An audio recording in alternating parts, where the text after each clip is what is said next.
오늘 저는 지독한 실패의 자리에서 빠진 사람을 한 사람 소개하고자 합니다. 우리가 잘 아는 시몬 베드로입니다. 예수님은 공생애를 다 마칠 즈음에 예루살렘 어느 다락방에서 최후의 만찬을 하실 때 제자들을 향해 너희가 다 나를 버릴 것이라고 말씀하였습니다. 그때 베드로는 다른 제자들은 다 예수님을 버릴지라도 자신은 그리하지 않겠다고 대답하였죠. 이런 확신에 찬 베드로의 대답에 예수님은 베드로의 미래에 일어날 일을 말씀합니다. 마가복음 14장 30절 31절에 예수께서 이르시되 내가 진실로 진실로 내게 이르노니 오늘 이 밤 닭이 2번 울기 전에 내가 3번 나를 부인하리라. 베드로가 힘있게 말하되 내가 주와 함께 죽을지언정 주를 부인하지 않겠나이다 하고 모든 제자도 이와 같이 말하니라. 처음에는 나는 모른다 라고 얘기하고, 두 번째는 맹세하여 모른다 라고 얘기하고, 세 번째는 저주하고 맹세하여 모른다 라고 말하였습니다. 베드로의 마음에는 두려움과 긴장과 죄책감이 한꺼번에 밀려왔습니다. 베드로가 예수님을 3번이나 부인하는 순간 저 멀리에서 닭의 울음소리가 들려왔습니다. 베드로는 닭 울음소리를 듣는 순간 예수님께서 자신에게 닭 울기 전에 네가 나를 3번 부인하리라는 말씀이 기억이 나면서 눈물이 왈칵 쏟아졌습니다. 마가복음 14장 72절에 보면 닭이 곧 2번째 울더라. 이에 베드로가 예수께서 자기에게 하신 말씀 곧 닭이 2번 울기 전에 내가 3번 나를 부인하리라 하심이 기억되어 그 일을 생각하고 울었더라. 오늘 우리는 베드로가 예수님을 부인하는 신앙의 실패를 보았습니다. 우리가 여기서 베드로는 어떻게 큰 죄를 지었음에도 불구하고 하나님께 크게 쓰임 받았는지 살펴보기 원합니다. 첫 번째로 베드로는 죄를 짓고 낙심했지만 회개하였습니다. 가룟 유다는 예수님을 판 이후 후회하였습니다. 그러나 회개는 하지 않았습니다. 반면 베드로는 자신이 지은 죄를 다 회개하였습니다. 성경에 베드로가 예수님을 부인하고 회개하였다라는 기록은 없습니다. 단지 통곡하고 울었다는 기록이 있죠. 누가복음 22장 62절에 밖에 나가서 통곡, 심히 통곡하니라. 이 울었다는 것이 회개의 근거가 될 수는 없습니다. 그렇다면 베드로가 회개했다는 근거가 어디 있습니까?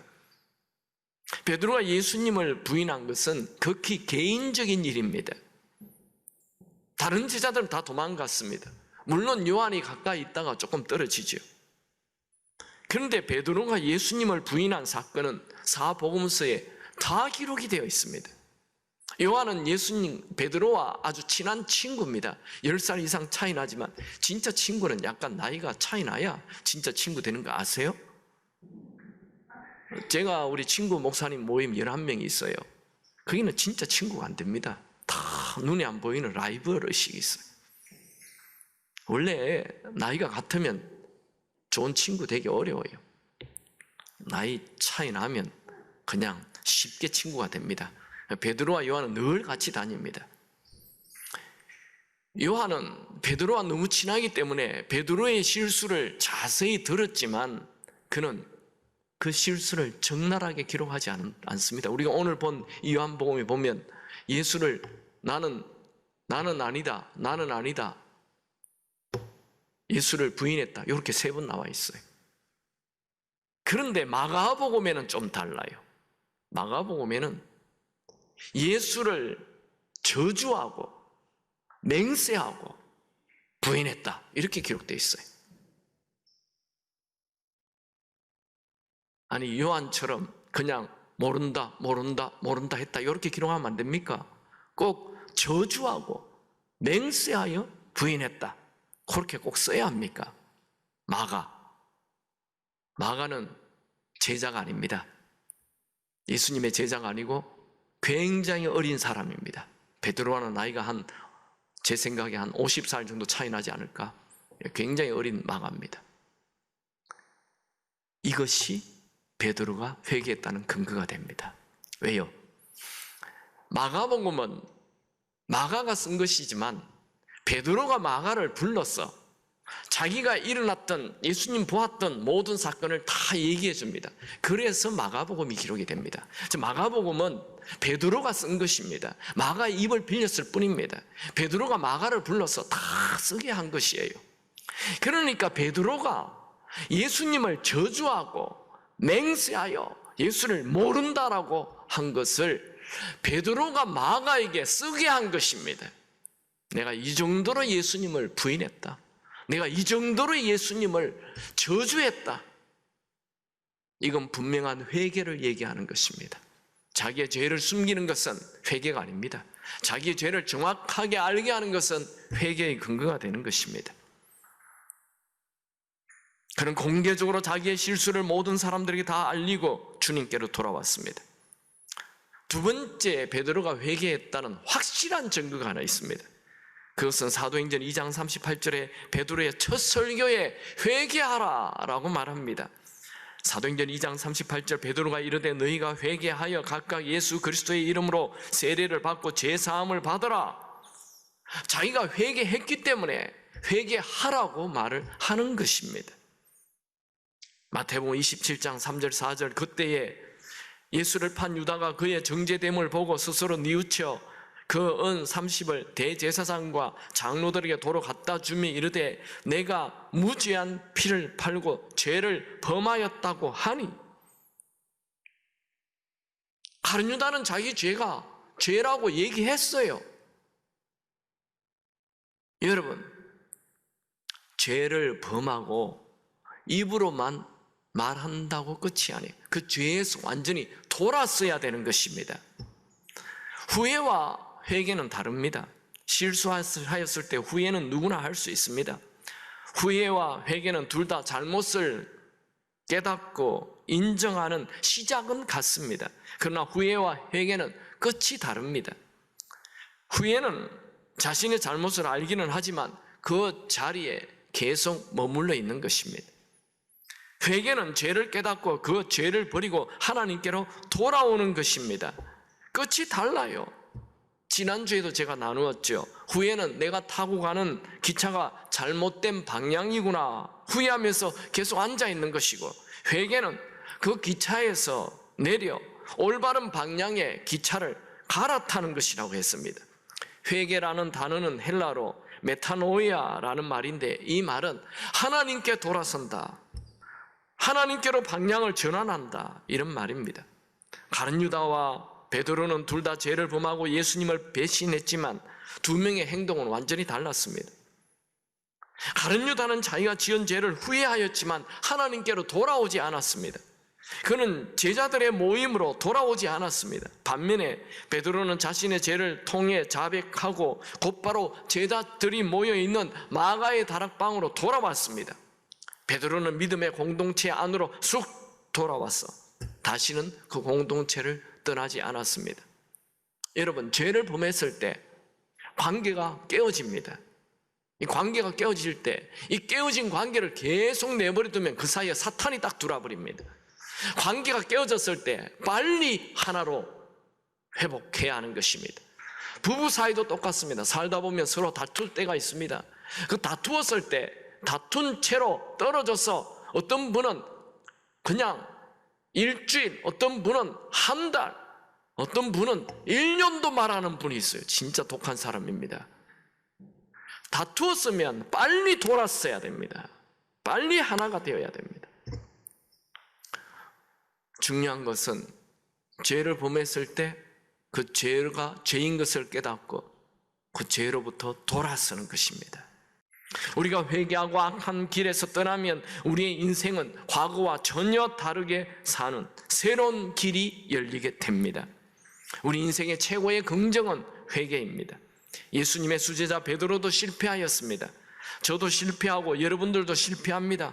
지구상의 모든 그리스도인들이 실패합니다. 기쁜 소식이 있습니다. 실패했다고 낙심하지 말고 회개하고 다시 믿음의 공동체 안으로 쑥 들어오시기 바랍니다. 두 번째로, 베드로는 실패 속에서도 계속 하나님을 신뢰하였습니다. 베드로는 자신이 예수님을 부인하자마자 닭의 울음소리를 들었습니다. 누가복음 22장 6절 60절, 베드로가 이르되 이 사람아 나는 내가 하는 말을 알지 못하노라 하고 아직 말하고 있을 때에 닭이 곧 울더라. 그 순간 곧바로 가야바 뜰에서 신문 받고 계시던 예수님의 눈과 베드로의 눈이 마주칩니다. 누가복음 22장 61절 62절 주께서 돌이켜 베드로를 보시니 베드로가 주의 말씀 곧 오늘 닭 울기 전에 내가 3번 나를 부인하리라 하심이 생각나서 밖에 나가서 심히 통곡하니라. 저는 베드로를 쳐다보는 예수님의 눈길이 어떠했을까? 예수님 마음이 어떠했을까? 한번 생각해 보았습니다. 화가 났을까요? 실망하였을까요? 측은하게 여겼을까요? 저는 예수님이 안타까움과 인자한 사랑의 눈길로 예수님을, 베드로를 쳐다보았다고 생각이 듭니다.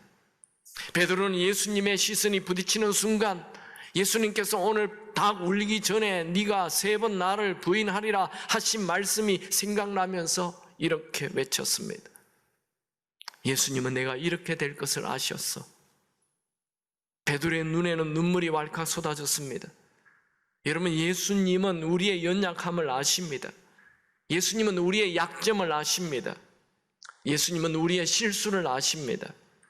우리의 실패는 예수님의 마음을 슬프게 하지만 예수님을 놀라게 하지는 않습니다. 예수님은 우리의 연약함을 아십니다. 예수님은 우리가 무슨 일을 저지를 수 있는지도 아십니다. 우리는 죄를 지으면 스스로 자학하고 죄책감에 빠져 주님과 멀리 떨어져 도망을 갑니다. 주님은 그것을 알고 베드로에게 근심하지 말고 여전히 나를 믿어라 말씀하신 것입니다. 베드로가 예수님을 저주하고 맹세하면서 부인한 후에도 그가 다시 일어날 수 있었던 것은 예수님이 여전히 자기를 사랑한다고 믿었기 때문입니다. 베드로의 실패는 예견되어 있었습니다. 베드로는 그 실패의 자리 한가운데서도 너희는 마음에 근심하지 말고 나를 믿으라 이 말씀을 붙잡았습니다. 여러분, 실패하였을 때, 죄에 빠졌을 때, 내가 봐도 내 자신이 미울 때, 죄책감이 산처럼 밀려올 때 동굴 속에 숨지 말고 너희는 마음에 근심하지 말라, 하나님을 믿으니 또 나를 믿어라 이 말씀을 붙잡고 일어나시기 바랍니다. 내 감정 따라 흔들리지 말고 말씀을 믿고 든든히 서는 것, 이것이 영적 실력입니다. 오늘 결심하십시오. 나는 무슨 일을 만나든지 근심하는 대신 예수님을 믿는다. 내 문제보다 예수님이 더 크십니다.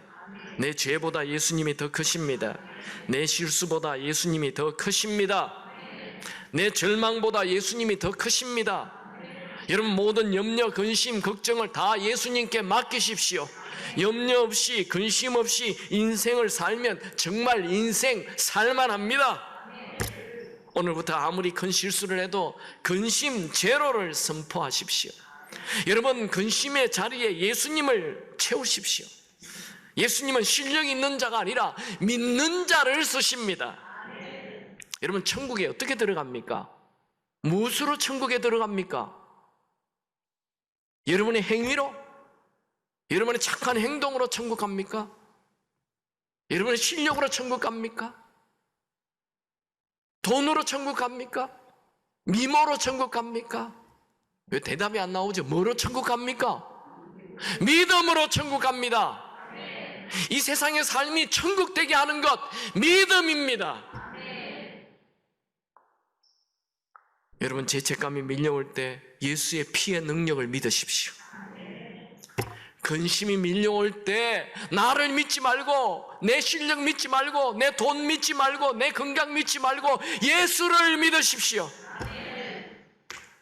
믿음은 천국에 있는 모든 것을 다 끌어오게 하는 영적 파이프입니다. 여러분, 잊지 마십시오. 아무리 큰 죄를 지어도, 아무리 큰 실수를 해도 예수를 믿는 우리를 예수님은 여전히 사랑하시고 떠나시지 않습니다. 우리가 예수님을 떠나면 떠났지 예수님은 절대로 우리를 떠나지 않습니다. 이사야 49장 15절 여인이 어찌 그 젖 먹는 자식을 잊겠으며 자기 태에서 난 아들을 긍휼히 여기지 않겠느냐. 그들은 혹시 잊을지라도 나는 너를 잊지 아니할 것이라.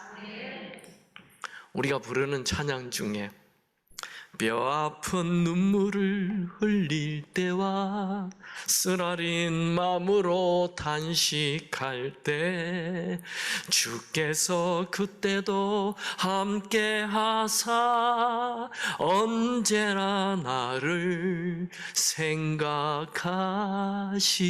생각하시네.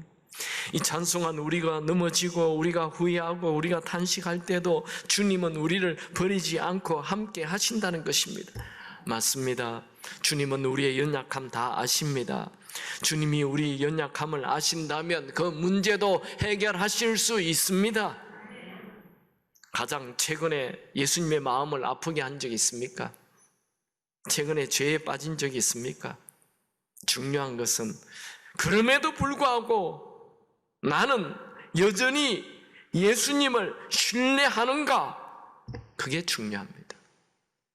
저는 나이가 들면 들수록 나 자신을 의지하지 않고 더더욱 주님을 신뢰하고 주님을 믿고 주님을 의지합니다.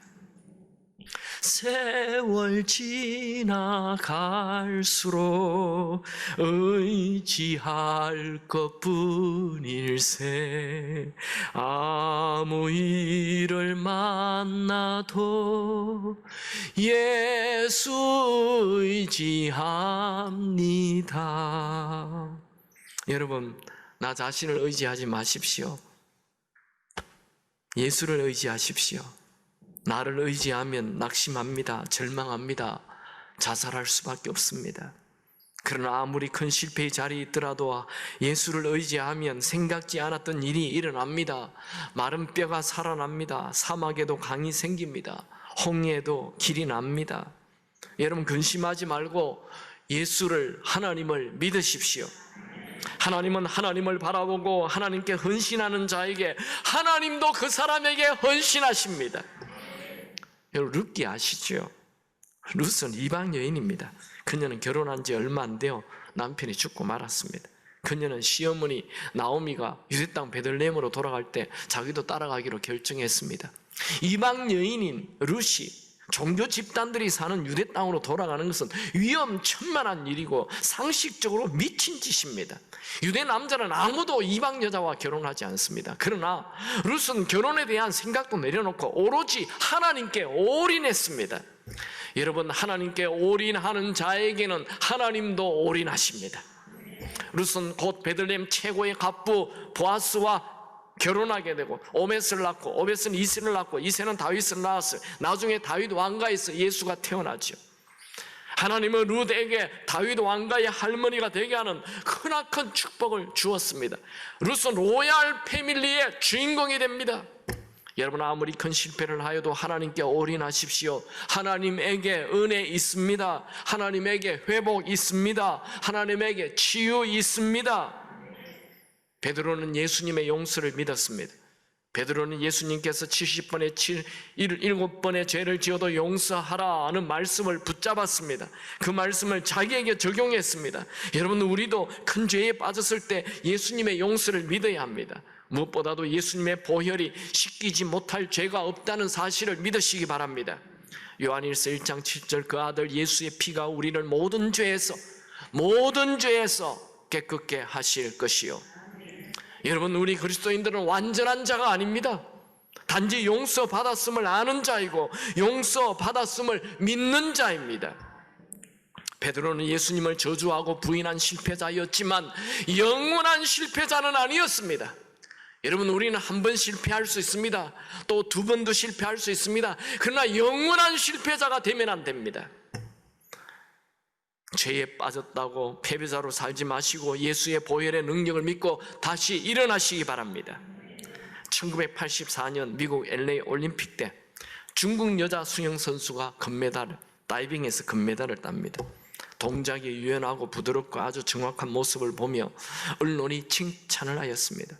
수영에서 동양 선수가 우승한다는 것이 큰 화제가 되었습니다. 지금은 중국 사람들이 워낙 수영에서 우승을 많이 금메달을 따지만 그때만 해도 거의 수영은 전부 다 미국 사람이 다 땄.